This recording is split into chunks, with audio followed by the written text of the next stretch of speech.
Alright, hey guys, today I'm going to show you my top 3 tips in Pixelmon 1.8.2. Yeah, that's probably it. Alright, and let's get into them.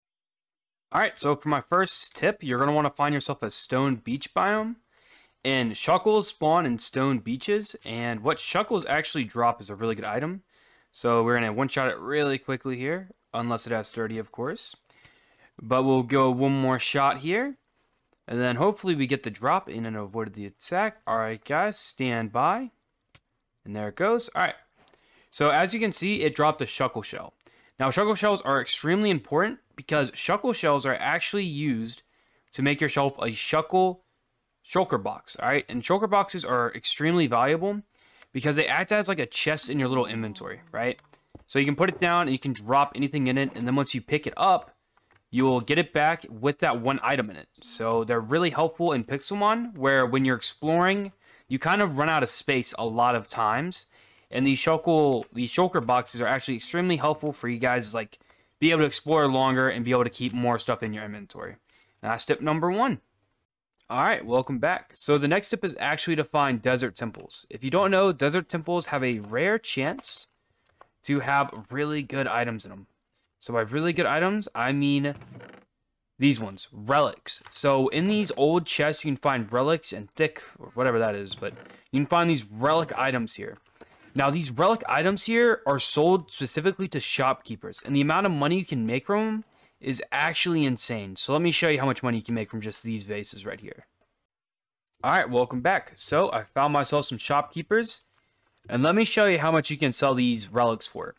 So the relic band sells for 100k, the relic crown sells for 300k, and the relic statue sells for 200k, and the relic vase leads you 50k. So these items right here are so valuable. So what I recommend is to find yourself a desert and explore all the desert temples you can, because just finding one of these relics will increase how much money you have. And this way, you don't have to do an apricorn farm, which takes a lot of time out of your day to plant a ton of apricorns, and then you have to wait around for them as well.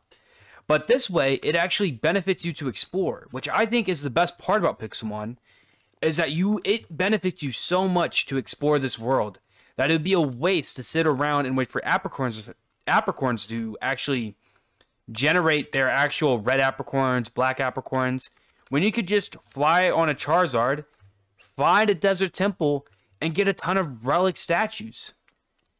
And that's what I'd recommend here. That's tip number 2. Tip number 2 is make a lot of money fast by just robbing desert temples and taking their relics, okay? Alright, and let's move on to tip number 3. Alright, so the last tip is to actually find the end portal. Now, if you don't know, you can actually get to the end portal pretty quickly in this mod pack. So there are a lot of Pixelmon, or a lot of Pokemon that actually drop an ender pearl. And one of those Pokemon is Abra, which spawns really frequently in a roofed hills biome, or even a forest biome at nighttime.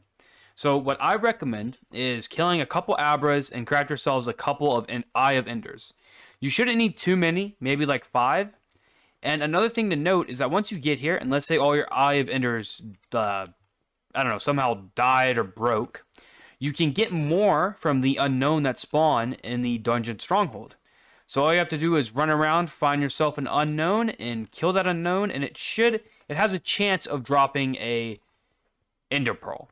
Now, once you get enough of these, you can just plop them in here, activate the little portal. Oh, my bad. You can activate this little portal. Boink. Then you have to go in here. Now, you still have to fight the Ender Dragon, so let me cut to me defeating him. Alright. So the Ender Dragon has finally been killed. Now, you should be able to go to the actual... Oh, that's really loud, man. That is... Alright, there it is. Alright. So then, once you kill the Ender Dragon, it should spawn one of these things around your world. And what you want to do is you want to take an Ender Pearl, and you can get an Ender Pearl from killing any mob in the end dimension, okay? So, like, this mob right here will drop an Ender Pearl. Any of them should. And just take an Ender Pearl, slap it in there, and there you go.